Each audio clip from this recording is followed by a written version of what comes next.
Natapos ko na siyang hugasan guys, pinigaan ko na. Mga 3 hugas so guys ay okay na yan. Tikman natin guys. Yan. Tikman natin to siya guys. Masarap siya guys. Ngayon, nag-prepare na ako nito guys, yung minix ko na na bawang, luya, sibuyas, apple.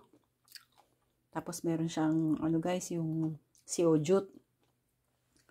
Yung bagoong sa atin guys, yun yung seojut. Tapos yung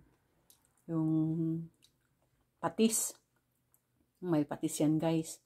Tapos naglaga ako ng guys, ng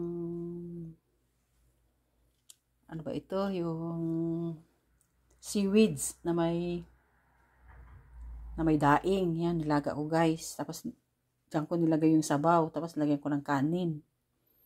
Yan. Tapos inano ko siya guys, yung minix. Yan na siya guys. Ngayon ihahalo natin yan sa ating kimchi.